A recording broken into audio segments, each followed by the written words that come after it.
NetoSportsGlobal. NetoSportsGlobal.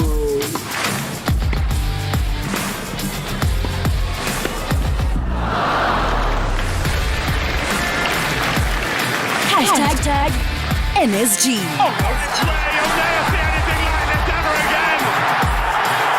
So watch it. Drink it in.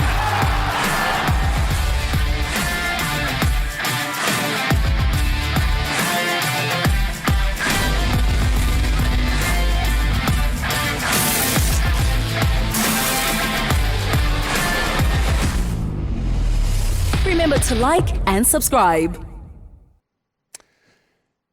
Every second chance is an opportunity to shine. Today is another special day for NetoSportsGlobal, hashtag NSG, proudly powered by the Academy of Sound Engineering, hashtag ASE. My name is Neto, N-E-T-O Chemane, and thank you for watching. Thank you for listening. As we welcome our special guest, we've got a football player, Lindokuhle Myeni, together with Aris Albetti, a special gentleman who left his home country to come to Africa, to come to South Africa, to make things happen for the young footballers in Africa. Let's start by Lindokuhle. Lindo, good afternoon and welcome to NetoSportsGlobal. Good afternoon, Mr. Neto. And a warm greeting to the viewers. Warm greeting to Spanish in Italian. Was it? Bonjour, signor Albetti. Bonjour. Oh, yes. I've been learning a bit of Italian, so yeah, so thank you for the warm welcome. It's an honor to be here, and I'm ready and excited to be here. Interesting indeed. You see the joy of being on NetoSportsGlobal. You get to go global in terms of speaking different languages. Now you're learning a bit of Italian. Coach, welcome to NetoSportsGlobal. Oh, thank you, Neto. Thank you for having me again. You know, we know each other for a long time, so it's always a pleasure, to take part of your initiatives. Appreciate. This is a special day because this is our first football conversation and it's happening with you together with Lindokuhle. So we feel very blessed, and I'm certain you feel the same way as well, because when NetoSportsGlobal breaks up into massive brand, you will be remembered to be the first football conversation. So thank you so much for pulling through. Coach, let's start with you. When did you meet football? Beg your pardon? When did you meet football? A long time ago, when I was still a child. As you know very well, especially children born in the 80s in Italy, you are going to play football. Your parents will tell you the only sport that we play is football. So since I was 4 or 5 years old, I was exposed to football. I didn't like it at the beginning, and I tried to be a rebel in a sense that they used to take me to training, and then I used to cry because I was very close to my mom. So as soon as my mom left the premises, I stopped playing football. Then I took a break for a couple of years, and I didn't play from the age of 6 till the age of 8.5. That, it's still early stages, but, if you see the modern footballers, 8.5, they already have those skills. And then one day I said, Mom, I want to go back and play football. And from that moment, obviously, it was a different story. And I started really enjoy football, growing the structure, and till to the point where, I was able to sign a professional contract in Italy, but everything started in that moment, It's interesting that you didn't like the game so much, but here you are fully involved in the game. They say once you are in it, there's no turning back. Lindo, how did you meet the game of football? It was actually through my late uncle, it was Fiso. He passed on 2017. So he lived in KZN together with my grandparents. So I used to go visit there during school holidays. Easter, I'm there. December, I'm there. So there was this evening when he came back. I was very young. I was like grade 2, 1. Yeah. So he came back this evening. He was dirty. He was tired. He was even injured. So I overheard a conversation between him and my grandmother, where my grandmother was arguing with him that how you always leave early and you come back late, dirty. You don't even do house chores anymore. And that's when I got the idea that, so if I want to escape from the house chores and everything. I need to I need to go play. I need to go, you know. So the following morning, I left with my uncle. And at first, I was on the sidelines, you know. When they play, they kick the ball out, you go, you fetch it, you push it back. And sometimes you take it, you kick it. So that's when that spark started. And, you know, it's when I started, like, you know, I wanted to learn more about this game, you know. I gained interest. And then, ever since then, I started kicking stones when I was walking, kicking plastics. And, yeah, that's how I met football. Yeah. Now I know why your school shoes didn't last, because you were kicking stones and Yes, everything. yes. Now we know who our guests are. My name is Neto, Neto Chemane, Hosiati, Konyangazi, Mumka, Phandle Kunjani, Moyane, Vuguvugu Dendele. If you have just tuned in, a very warm welcome to Neto Sports Global. And do not forget to do the right thing, like and subscribe. Big ups to the Academy of Sound Engineering, #ASE. Coach, you didn't like the game so much, but you got involved in it anyway. And today you are glued into the game. Soccer Dreams Academy International started off on the African continent. It's gone viral now. It's happening even in Europe, in Italy. Tell us more about Soccer Dreams Academy International. How did it come about, and just the journey that got to the academy being this international? So after quitting football at a very young age, the age of 22, after signing a professional contract with the Empoli in Serie A, and obviously, you know, football is a very individual and very lonely journey sometimes, and that's why one of the reasons why I opened the academy is in those particular moments, if I had someone that could advise me better, I would continue to play and possibly even be more successful. So was the intention behind to open an academy. So when I moved to South Africa in 2011, you know, my idea was, okay, I've been involved in football for many years, and that was the time when I also got my FIFA license. So I was already managing footballers overseas. But I put myself on the line and I said, look, there is a lot of talent in Africa. There is a lot of opportunities, but if you're able to create a structure where you're not just playing football, but you also give knowledge to the future players to understand that football is not just kicking the ball, but mostly is how you manage yourself outside football, from the contract, from your lifestyle, having the right people, having the right support system, and so on. Then I think I can fulfill my idea of trying to get players and possibly take them professionally, not just overseas, but you can create great achievement even if you play for a professional team in South Africa. And then when I opened the first academy, that was not Soccer Dream, was called Aris Albetti Center of Champion. And at that time, I also had another business, so I was in between. And that venture didn't produce the result that I was expecting, because I believe if you want to be successful in something, you have to put 100% of yourself in something. You can't be all over the place, you know, and that was the case. And then I closed down that academy, and I was running my business, and 4 years later, one night at 4 a.m, I decide I'm going back full-time in soccer. And from that moment, I think we had a great run. And currently we have an academy in Johannesburg, one in Cape Town. We just launched in Bloemfontein in Free State. And then we have our main center that is in Italy, in La Spezia.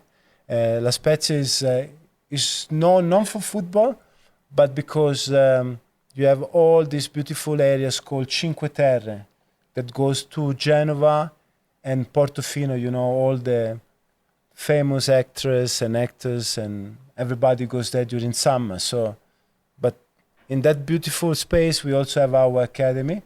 That environmental is also helping us, because the boys, when they arrive there, you know, they have a very beautiful scenario. They have a beautiful city. Socially it's nice. People are warm. People are friendly, and especially when you leave your country, you need to have those kind of elements where you're feeling almost at home and not feeling outsider.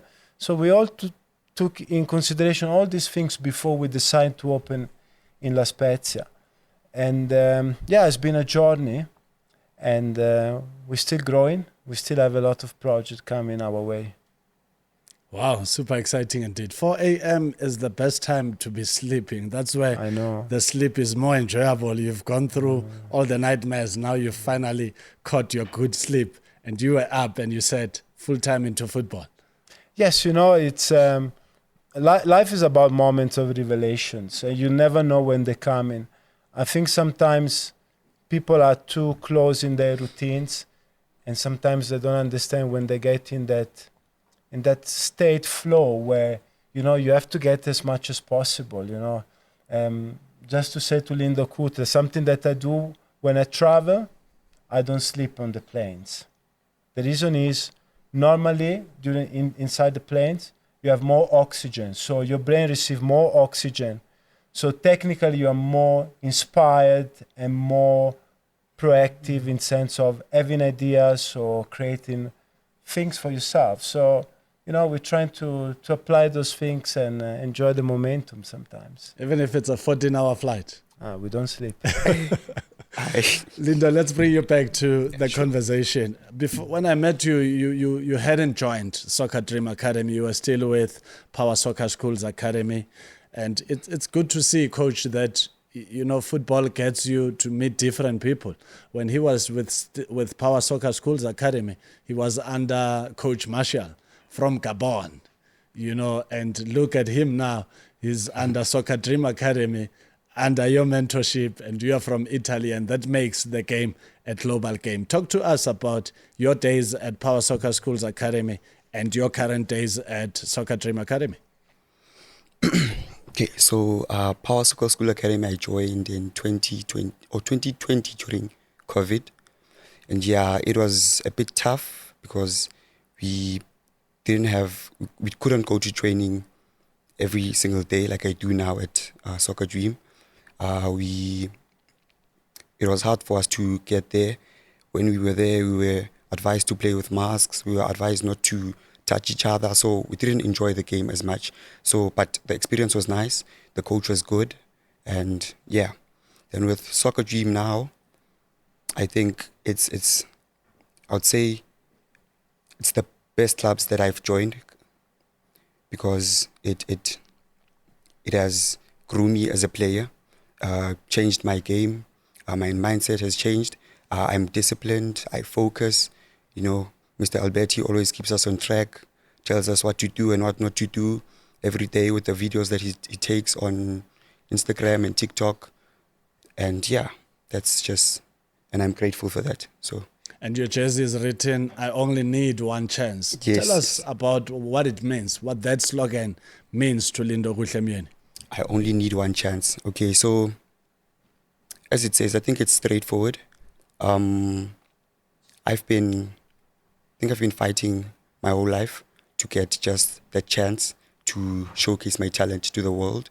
And at Soccer Dream, I get the quality training, I get the advice, I'm disciplined, it puts me on track. Then I'm just waiting for that one chance to showcase my talent. That's just why I always wear this with pride. And And how old are you this year? I'm 21. 21. Yes. For the rest of the year, or you turning For the rest 22 of the later in the year? For the rest of the year, yes, I'm 21. 21 in July. Oh, you turned 21 in July. Yes. Coach, when Lindokuhle came to Soccer Dream Academy, what did you see in him? What impressed you? We are big in manners. So how you present yourself, how you carry yourself, it's number one. There's still this misconception of, he's a good player. What does it mean being a good player if you don't have good manners, if you don't respect yourself, you respect the others? And because when you go the other side of the world, you will be judged on that. Before you put in your soccer boot, the way you dress, the way you're speaking, the way you're addressing people, how you're addressing your teammates, will define if you are a player that can be in the system. Then it's football. Then if you can play and have the talent, it's a big bonus. So that's why grooming is important for us in the academy. And when I saw Lindo, he had these elements. And also that desire of, I'm willing to embrace the opportunity. Maybe did not have this opportunity when he was younger, but his consistency, has been there. And I always say 2% of the players, they're going to make it, 90%, they're going to fail very close to the finish line. The problem is this finish line is invisible. So a lot of people, they tend to give up when they're very close. And that's where, faith, self-belief comes into play, because when you can't see where you're at in life and you see, I've been trying so hard, but nothing is happening. Only faith, only God can give you that extra push, to pass the rest of the players that maybe they have more talent than you. And I think Lindo has this element, and also what really impressed me is the fact that he's holding this jersey with pride, with love, and it means, he really embraced the project and his personal journey. Incredible indeed. If you have just joined us, a very warm welcome to NetoSportsGlobal, #NSG, proudly powered by the Academy of Sound Engineering, #ASE. The coach said something profound, saying sometimes you give up when you are close to the finish line, and this finish line is invisible. As a result, you are not even aware that you are giving up just a moment before you were supposed to make it. And for that, I want to say life is about 2 rules. Rule number 1, never give up. Rule number 2, always remember rule number 1. So, Lindo, you play as a central defender, but you are a diverse player. What other positions can you play? So, my previous team, Arsenal City in Alexandra, used to play centre back and right back. So I can play centre back, right back, wing, right wing, central mid, and attacking mid. Those Coach, are my positions. Isn't that a complete player that should be going to Italy for trials? Absolutely, top class. No, Yeah. but that's why I said, and he knows. Me and him, we communicate in, 3-4 times a week, and I'm putting my personal effort to help him to make sure that he's gonna go to Italy through sponsorship, through people that are willing to help him.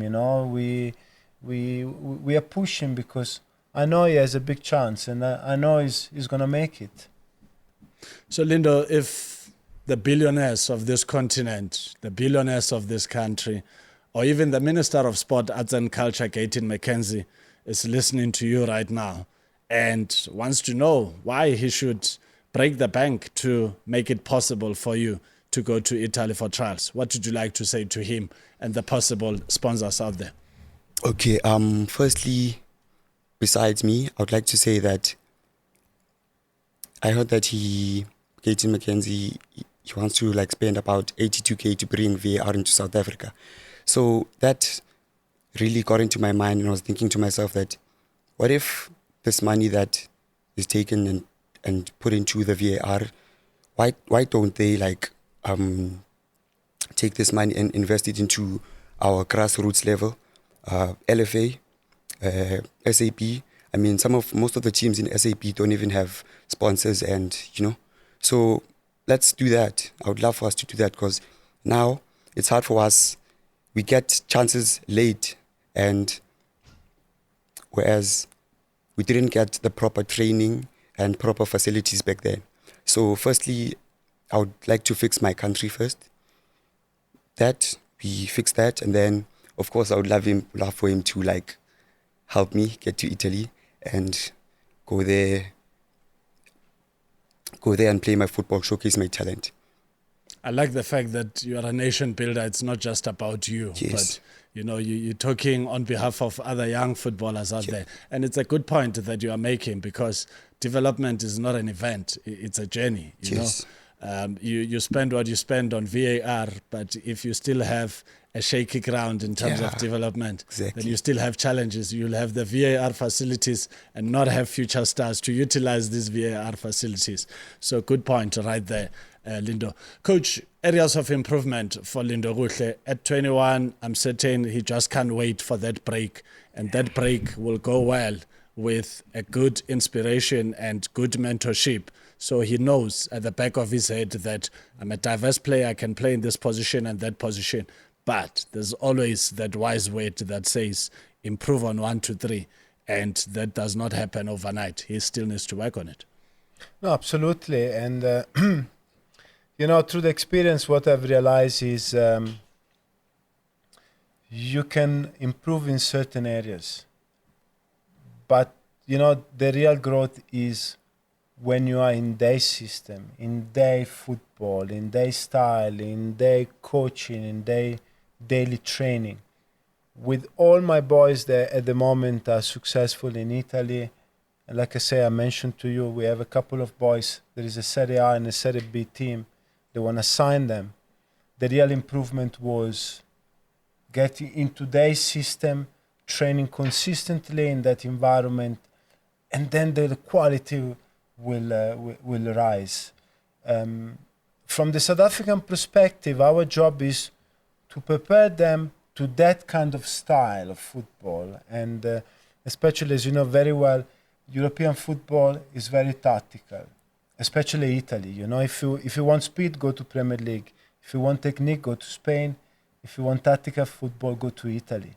So there is extra attention on the tactical details, the system, the transition in possession, on possession, and all these things can only be fully absorbed when Lindokuhle is in the system.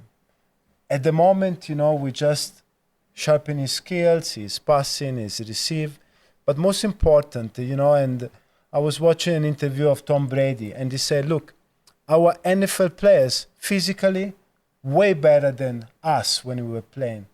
Mentally, we were elite, they're not elite, because you can improve so much physically right now with tutorial, YouTube, Instagram, TikTok. You know, you can self-train yourself, teaching yourself how to become an athlete. But what about the mental side? What about that you go in there, you arrived, it's cold, you don't speak the language, you put your soccer boots, and you have a terrible training session. How do you react from that? And then the next day is happening again. Now self-doubting is kicking in, and you say, am I good enough to play? So our job is not just training the players to become great footballers, but is helping them in this particular moment and create a mechanism that they're able to process things in a positive way and understand that this part a part of the game. I mean, Djokovic always said during the game, he doubt his mind, he doubt himself so many times, but is able to switch in a positive mood. And if he loses a point, bam, he's back in the game. He's breathing, bam, he's back in the game. So that's what is important, you know. It's like a goalkeeper conceiving a goal and be affected for the entire game about the mistake. And that's why I think where we are big, you know, the mindset, and train the mind to deal with these kind of situations. You commit a mistake, you move on with life, you'll worry about it after the match, because if you keep worrying during the match, you're most likely to commit more mistakes. Correct. And you end up conceding 5 goals. Exactly. And then the other side is us as coaches, especially in South Africa, especially on the grassroots level. I'm involved in grassroots, is let the children play. Stop shouting at the boys. Stop shouting when they make mistakes at the age of 8, 9, 10. Because for them it's just a game.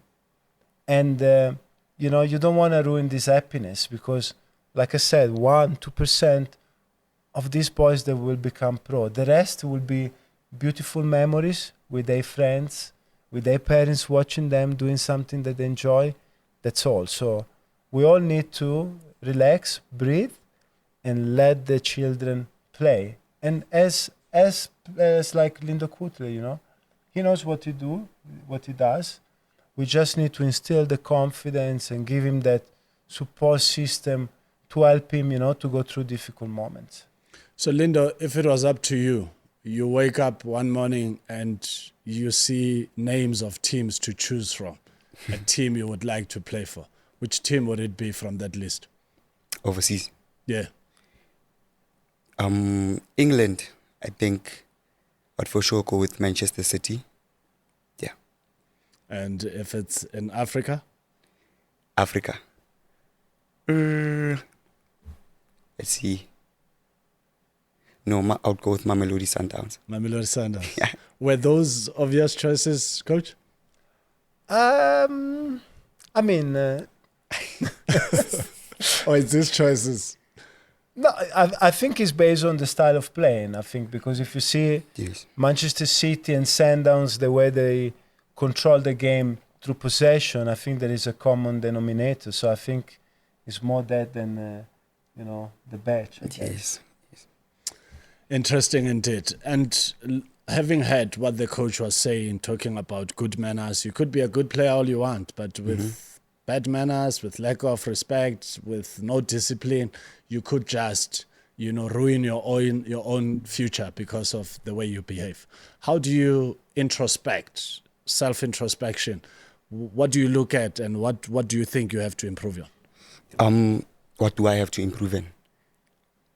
I think currently I'm at a space where I'm good, because Mr. Albetti always tells us that as a player you are a brand, so the way you carry yourself has an impact, you know.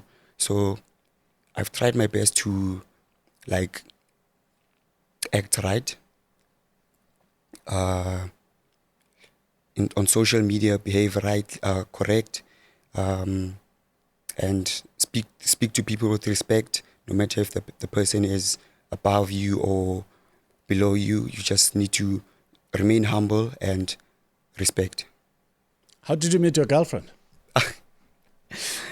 She's actually, I met her at school, high school. Yes, I saw her when we were writing exams, prelims. Then I asked a friend of mine, because I saw my friend having a conversation with her. Then I was like, Mchita, who is that girl? She was like, and then he was like, it's Pay. Why are you asking? Like, I know, I just see something in her. So then I went on to find her Instagram. Then I texted her. Then yeah, the rest was history.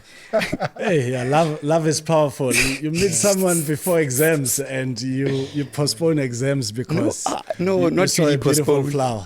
So you have some Italian DNA, yeah? Yeah. Wow, what's her name? Spelele. Spelele. Talking about Spelele is in the house. Spelele, did you get to see Lindokuhle play, and what kind of a player is he? Welcome to NetoSportsGlobal.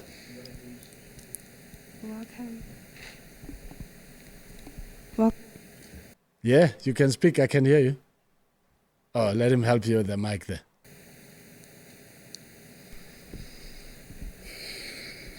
Well, thank you. Yeah, good day and welcome to NetoSportsGlobal. What kind of a player is your boyfriend Lindokuhle? He's an amazing player, very talented, very disciplined, an amazing work ethic as well. Yeah. That's him. That's him. Yes. So do you cheer when he plays well? All the time. Yeah. Interesting indeed. That's the girlfriend to our star player who's going to play for either Manchester City or Mamelodi Sundowns. Interesting indeed. If you were to choose between the two, which one would you choose? Between Mamelodi Sundowns and Manchester City. Why is that? Because I like their style of play and how they've been winning back-to-back titles. I'm a winner. I love winning a lot. And I think even if I were to go there and like be given the chance to sit there and watch them play and learn their style of play, I would love it. So Manchester City, of course, and probably come back to my country, the later stage, and just give back. Exciting indeed. Coach, you spoke about the style of European football. You spoke about tactics. You spoke about the technique. You spoke about speed. What is the style of football in Africa, and how do you compare it with Europe? It's more than the style is the philosophy behind the style of playing, and that goes back to the foundation. So if you see, you're gonna see a future generation of South African players. They're gonna reach top level because they were trained in a proper structure, because at the age of 6 they've been working on the ball mastery, ball feeling, because they've been taught how to keep a structure, 5v5, 7v7, 9v9. And I always said to my son, you are lucky, because we never have this kind of luxury even in Italy, you know. Based on the coach, obviously, you know, he has his own philosophy, his style. But today, you know, and unfortunately, it's still a privilege to be part of this structure. So African football is much broader, and it's still relying a lot on natural talent. But, you know, till I think also clubs, federation, structures, you know, they decide to create, you know, a playbook where from foundation phase you have to apply these certain things, and then you grow in. You still see a lot of players and clubs. Sometimes they're struggling tactically. So sometimes we have players with a potential, but tactically and understanding of the game, it's not at that level yet. That's why, like I said, also a lot of our African players, you see the real development, you see the real talent coming out when they spend time in Europe. So if you watch, you know, AFCON or even the international friendlies, you see those players in the transition of playing in Africa and then going to clubs in Europe, the different level of style, understanding, the simplicity that apply into the game, because it's vital, you know, when you go to Europe, you have to play simple football, 1 or 2 touches. You have to understand that holding the ball is against the principle. So it all goes down on methodology and grassroots, because the grassroots is going to give you that confidence to stop the ball, passing the ball, trapping the ball, changing direction, that if you don't learn between the age of 6 and 13, unfortunately, it's gone in a way.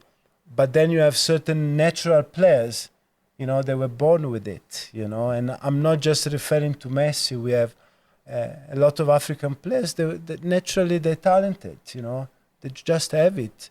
But imagine having those talented players in a structure where they were taught certain principles. I always said, if I take 20 kids from South Africa, from the age of 6, you know, through a selection, and I put these 20 kids in La Masia, at Barcelona, the best academy in the world, and comparing them with other 20 Spanish boys, I can guarantee you, these 20 kids, almost all of them, they will play professional at the top level, just because of the structure, of the methodology, and the attention to details in the foundation phase and going forward. Will an African country win the FIFA World Cup in our lifetime? Morocco came close in 2022 in Qatar, get into the semis. But if you analyze Morocco, it's very complex.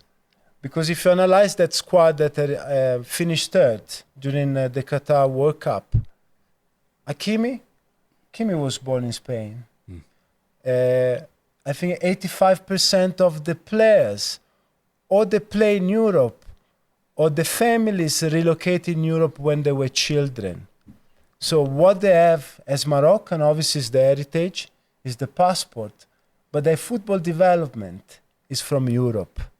So it's possible because a lot of African people and African players of second and third generation, they will have the opportunity to develop in these structures, but still playing for their, origin country, For example, if you see Italy under 19, and they did so well in the Euro, 5 boys are from Nigeria, Ghana, and other African country, but third generation or second generation. So Italian passport, they speak the language, they understand the culture.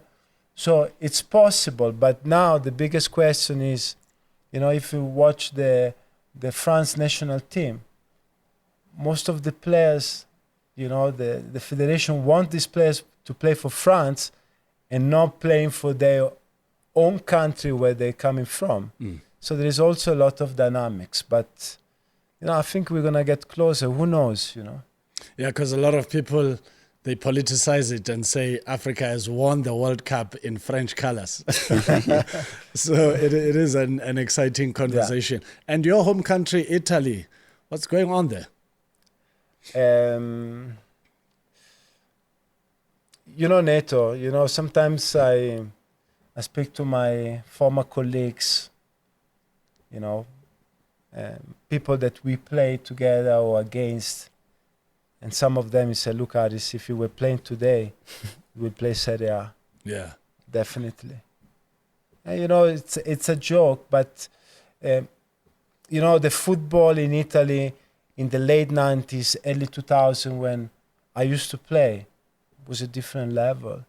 And the quality of the players that even now they're representing our national team, with due respect, is not even close to the players that we used to have in the past. I think the last generation was Bonucci and Chiellini. They retired after 2021 when we won the European champion in England. So what's happening is it's global, it's generational, where we used to play in the street every day. We didn't have phones. So with the ball, 2 bottles and a stone, even, it's not just an African thing, even in Italy, We used to use the benches. So the benches have a space, that's your goal post. Then there is another bench that side. Yeah. Now maybe the field is street football, yeah. 20 meters, sometimes 200 meters. It depends which bench we chosen. And then football was joy, was passion. We were playing for hours. Where today the average Italian kid, the parents take him for training, 1 hour, 1 hour and a half, back on PlayStation, back on social media. And also if you check the physical development of us, for example, now we kick in the ball goes under a car. So now we have to go under the car trying to pull the ball, or the ball is stuck on a tree. Now we climb in a tree. So from the physical and coordinational point of view, even physically, the players, they were much stronger before because they had all this natural mobility that was given by the movement of being on the street and playing. And if you check Serie A right now, I think only 40% of the players are Italian. And most of the players, they come from different countries. And there's a big influence of East European countries. Why? Because genetically and mentally, they build different. So they have that resilience that the average Italian boy, when he feels like he's not achieving something, is giving up because mom and dad, they will find something else for this kid. While if you were born in a East European country, in Montenegro, in Albania, this is a way to run away from poverty and change your family's situation and create generational wealth, So when the motivation and the goals are beyond your selfishness of achieving something, you go an extra mile to do it. If not, like we said, you will never see the finish line. You will give up before. Wow, profound indeed. Lindo, when last did you have a good game? When last did I have a good game? It was actually a dress. So I'm in Pretoria right now. I'm studying at the Tshwane University of Technology. So I'm in my RES team. Yeah, so we played against a RES from UP. And it was a lot of boys from white boys that we were playing against. And yeah, it was wonderful, man. I was dribbling past them. I was nutmegging almost all the midfielders there. And I managed to get like 2 assists and a goal for myself. Yeah, we won that game, I think 3-2. Yeah. Coach, how do you feel hearing that besides him being at Soccer Dream Academy, when he gets an opportunity to play extra, he does, which I believe adds fuel on fire? No, it's like you said at the beginning of the show, you know, you never know who's watching. So if your mandate is clear and you know where you're going, I think adding extra game times and, you know, testing himself, it's very important. So I'm happy, you know, when...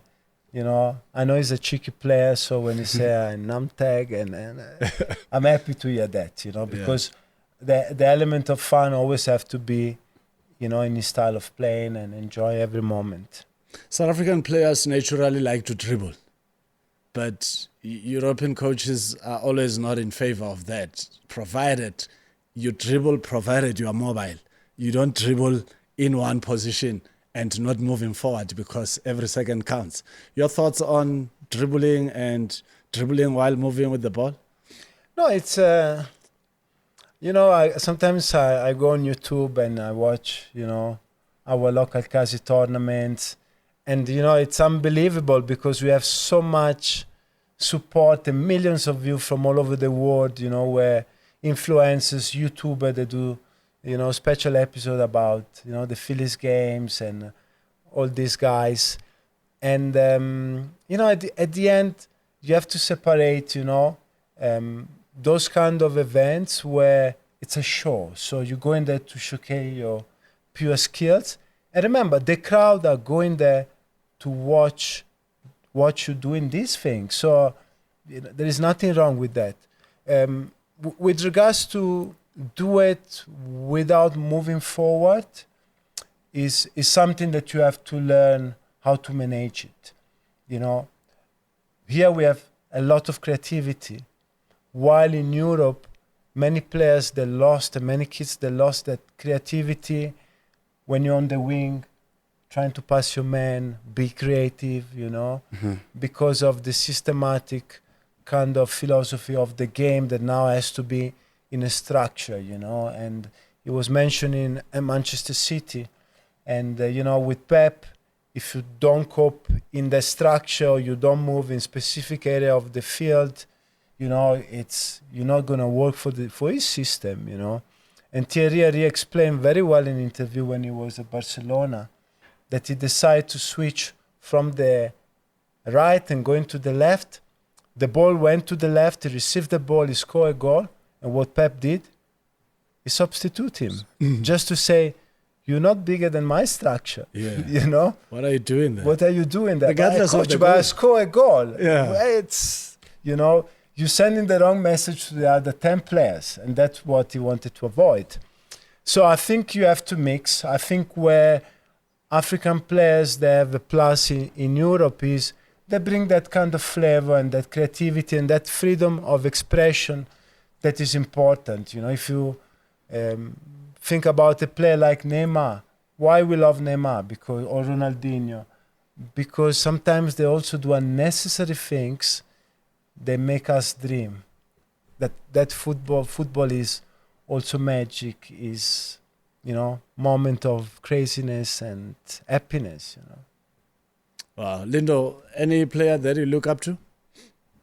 Okay, so I look up to 2 players, one from here in South Africa, the other one in Barcelona, Ep3. Yeah, I love his style of play, the amount of times he scans the field. I mean, here at Soccer Dream, I learned that as a midfielder, you always have to know about your surroundings. That's what Coach Velani has been on my neck about, that, hey, before you receive, you must know that who's behind you, you know, and that you must pass the ball in time, move it in time, instead of holding it long, just pass it there, move into space, get it back, pass it there, move into space, get it back. That's much better when you move like that. And then in South Africa, it's Thabo Cele from Kaizer Chiefs. Yeah, he is my player. I love how he plays. He's composed. He is just amazing to watch. Wow. Exciting indeed. Talk to us more about Coach Velani. What kind of a coach is he? Hey, Because I know he's got... You know him very well. No, I've met him before. A very interesting coach. Yeah, Coach Velani won't lie, he's a very good coach. Even though he will shout at you. Yeah, no, he will shout at you. But I always took that as he's not shouting at me because he doesn't like me. No, he's shouting at me because he wants better from me, because he sees better in me. And he once told me that, Mfana, niyathanda ukuthi nipensele, and you don't need to like do that all the time. And I took that and I put it into my game. As Mr. Albetti was saying, he was talking about the structure, and there was a structure, say soccer dream, and I had to fit into that and understand, which, okay, this is the style of play, Lana. And yeah, he is a very good coach, no lie. If you get an opportunity to go to Italy for trials, because the coach was talking about something profound, to say, in a match setup, it could be any sport, it could be tennis. In a match setup, there's always nerves that comes automatically. It doesn't matter how talented you are. What are you going to do there to make certain that those nerves do not mess up your opportunity to be spotted? Okay, I would... Firstly, there's this thing that players do. Before the match, you analyze, get into the field, you get to get into the field and just listen to the environment, or rather walk around the pitch. And so I'll try to remain as calm as possible. First thing, listen to my coach, whatever my coach says. I'll make sure that I would follow that and obey that, and try to work together with my teammates, of course, because you cannot win a game without working with the people that you're playing with, So that is something that I would try to instill in me and get them, fetch them. Who are some of your favorite teammates at Soccer Dream Academy? Those that you would like to always see on the starting 11? Yeah, so the first one is, I used to play alongside him, or I play alongside him rather, Myeni. Yeah, I know Milan. Yeah. Oh, yes. Yeah, he's actually been to Italy. He's been giving me advice and hey, boy, there it's tough. You need to, yeah. So him, Sia, he's my center back. He plays right behind me. And I love how he is like my second coach inside the field. He shouts at me with, "Hey, Baba, when you are the core of the team, you need to do this. Make sure you don't lose the ball there, because when you lose it there, they come to us, these people." So I love Sia too. He motivates me a lot. And our playmaker as well, who Lisedi. Yes, Lisedi as well is an amazing player. Yeah, he's the player that you'll just make sure that you calculate his run and give him that ball perfectly, then he'll just do the job for you. Wow. Exciting. Coach, let's go back to Soccer Dream Academy. In terms of numbers, how many players are we talking just in Africa? Between Joburg, Cape Town and Bloemfontein, we are around 400 kids, 450 kids. 450 kids? Yeah.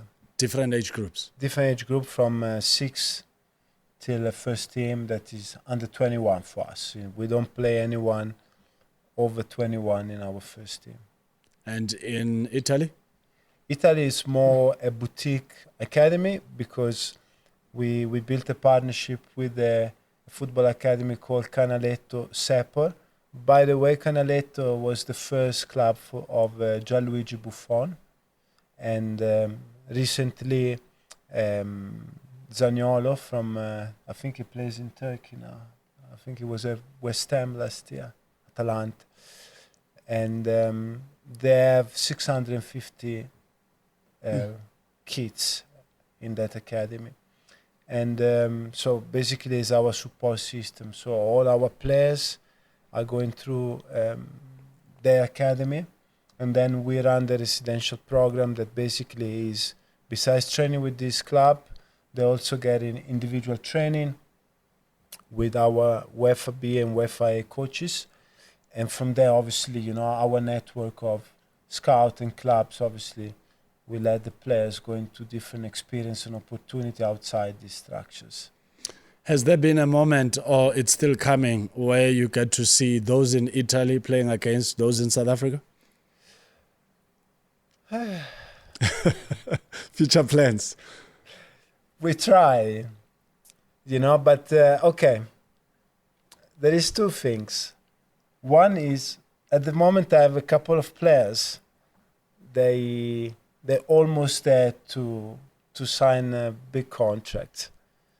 So we're very cautious. We don't want them to come in off season and get silly injuries or something, because it's a very delicate moment. On the other side, sometimes we have players that when they come back, they feel like the stars. And that is a big problem for us, because, you know, never forget where you're coming from. Now, because you spend a couple of months in Italy, you feel like you're a little bit better compared with the rest. Now you start telling everyone that you were in Venice. You know, and when you open the door, the water is here. You know, for me, it's very simple to spot someone that is going for holidays and content, because when they're coming back, they take 2-3 weeks break instead of coming back and grind it more, you know, and train and share moments with their teammates. So already that is a sign. So when you start missing after the trip, you say, there's something that we have to work out a little bit better.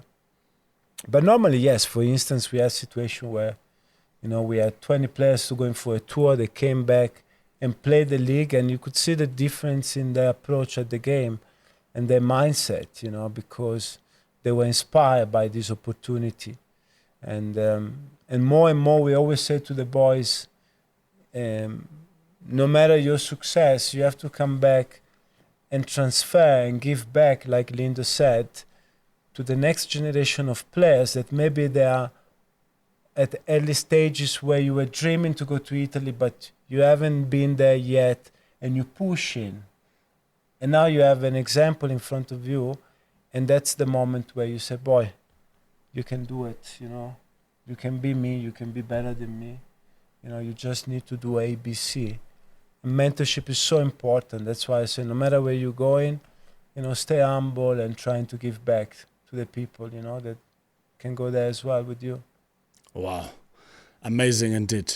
Lindo, your days at Soccer Dream Academy, how are you looking at your current situation versus what's likely to happen in the future? Because the coach is talking about something profound. You get an opportunity to go to Italy, maybe you even get a contract. You've got to come back, the humble Lindo that we know. Of course, on the field of play, we want you to be aggressive if you have to. We want you to, you know, if you have to, and get the team those goals. But just remaining humble. What are your plans in terms of what is likely to happen in terms of opportunities, but making certain that you don't become big-headed? Yeah, I would say, yes, getting to Italy is like one of the things that would push me as a player. And I'm a person that doesn't forget about where he comes from. I mean, I look up to as well some of players like Sadio Mane. I love what he does for his country. I mean, he's building clinics and hospitals, giving back to the community. I like that about him. That is me. That is something that I would also love to come back and do for my country, my hometown. And yeah, I'm one person who is humble. I've never looked down on anyone. So my plan, get there, play my football, sign the contract, and I like that. You must speak it into existence. Yes, of course. Sign the contract, play, come back to my country, give back. And I'm glad I fell into Mr. Albetti's hands, and I believe that he is one of the doors that may open for me. And yeah, I would also love to come give back and open some doors for the generation that's coming. If you have just joined us, a very warm welcome to NetoSportsGlobal, the thrilling home of global sports. We are wrapping up a conversation with the two great footballers, Aris Albetti, who used to play professional football in Italy and currently is a nation builder, making certain that he plows and mentors the young generation to be like him one day, and other stars out there, the likes of Roberto Baggio. Hey, I remember him very well. Was it the 1990 World Cup or 1994, where he had a good World Cup, but when it mattered the most, missed the penalty over the bar? You know, lately everybody's teasing me about this episode. I don't know why. It was painful. I was a kid. My dad at the time used to manage an hotel in an island called Isola d'Elba. It's opposite Livorno in Tuscany. I think I had one of the best summer of my life, because basically, you know, it's like, you know, going to a cruiser with the MSC. You have all this entertainment, and I was there from end of May till September. So whatever the kids are doing in 1 week of holidays, I'm just there, you know. And I remember I was, you know, we were watching the World Cup, and, you know, Roberto went there, and after a good World Cup, because I followed that World Cup from when it started to the end. Yeah, it was a good World Cup, but you know, a lot of people, they don't know there were internal problems between him and Arrigo Sacchi, so they used to fight a lot. And apparently they had a huge argument the night before the final. And that's why Arrigo Sacchi used to have the sunglasses, because there are rumors, I can't confirm. Yeah. And Roberto Baggio threw a chair and he hit Arrigo Sacchi on his eye. That's why he used to wear this. So there was a lot, but you know, it's a national treasure, Roberto Baggio. You know, when you speak about a player all over the world, if you go, especially you go into Japan, you go to China, you know, Roberto Baggio is, you know, is the unique player that Italy, you know, had in the past. And but don't worry, in 2006 we came back strong. So yeah, we're still rotating, you know. Who do you think will win the 2026 World Cup? It's a difficult one. It's a difficult one. I think some of the big national teams, they're still restructuring, you know, new coaches, and it's a difficult one. You know, for example, England has huge potential. If you see, you know, the list of the players, the part of the national teams is world class. But when you put all these players together, there is something that is still need to be had. I'm very positive about Italy with Gattuso appointment, you know, because it's going to bring that determination, you know, that sense of unity. I mean, Bonucci and Gianluigi Buffon, they're part of the staff, so these are world champions. They've been there. I'm very curious to see Brazil, because Don Carlo signed for them, and I'm a big fan of Ancelotti. And also he has a lot of talent coming through the ranking, you know, besides the usual names. And obviously Argentina, but, you know, we'll see what's happening without Messi, you know, and you know, they have generational talent as well.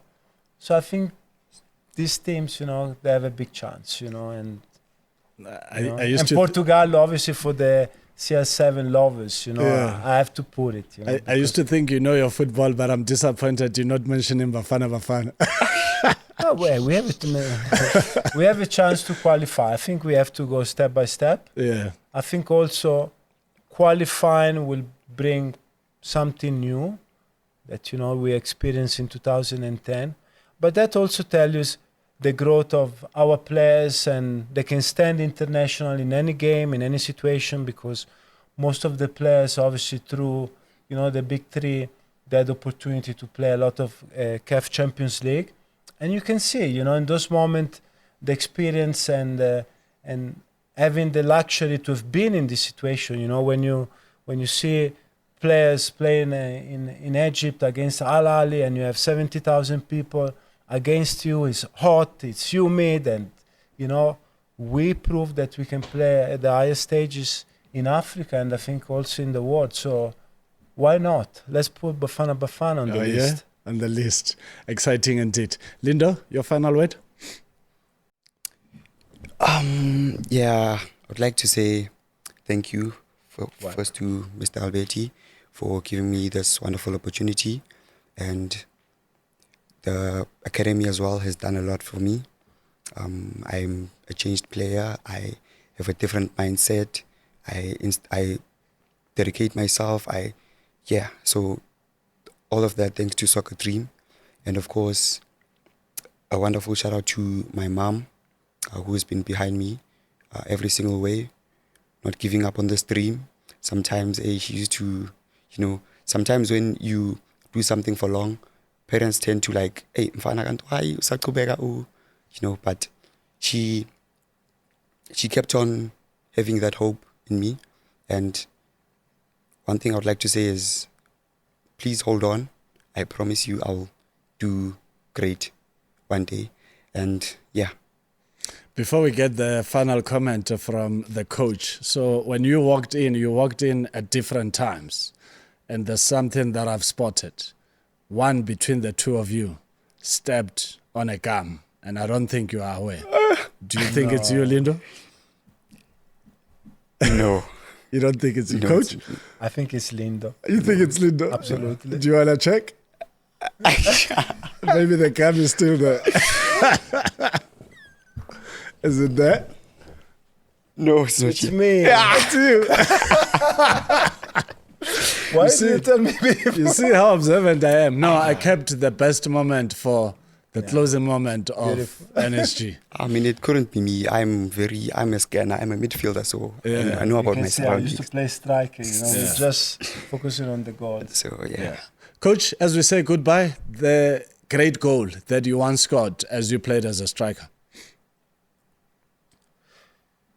The best goals, they come in difficult moments. So I would say 17 years old, Aris, playing the third professional game, coming in on the 85 minutes with 0-0. 89 minutes, a ball comes in the box. My partner, my striker, adjusted with the chest, and I hit a volley. A volley. When you said chest, I started thinking volley. And it's my first, no, not my first, but the most important goal in that moment as a professional career, 17 years old. It's cold, it's rainy. I take out my jersey. I know I'm getting a yellow card, but I don't care in that moment. Yeah. And we get the 3 points. That's the perfect scenario. Yeah. Wow. Coach, thank you so much for pulling through to NetoSportsGlobal. You're welcome. Thank you so much for having us. I guess we're getting 1,000 subscriptions from Soccer Dream Academy. Minimum. At least, we're gonna share this episode with everybody. With everybody. Absolutely. I love your work. Lindo, thank you so much for pulling through to NetoSportsGlobal. Thank you very much. It's an honor to be here, and I'd love to come back one day when I've signed my contract to just talk about my journey. No, you'll definitely come back. Sure. Thanks. There you have it from the future Mamelodi Sundowns and Manchester City player, that is Lindokuhle Myeni, who is now part of Soccer Dream Academy International, together with his mentor, the founder and the coach at Soccer Dream International, Aris Albetti, former professional footballer. My name is Neto, Neto Chemani. Hosiati Konyangazi Mumkajwa Pandle Gonjani Moyani Vukuvuku Tendele. And from the rest of the NetoSportsGlobal team, thank you for watching NetoSportsGlobal, proudly powered by the Academy of Sound Engineering, #ASE. Udia Sima Datera, Eongbong Dia. A day above the ground is a good day. Estamos juntos, we are together. Next episode coming up soon.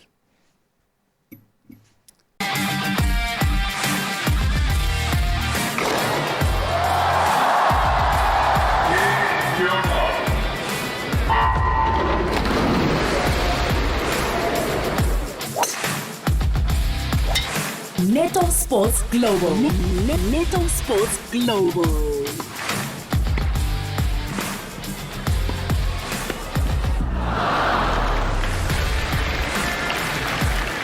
Hashtag NSG. You'll never see anything like this ever again. So watch it, drink it in.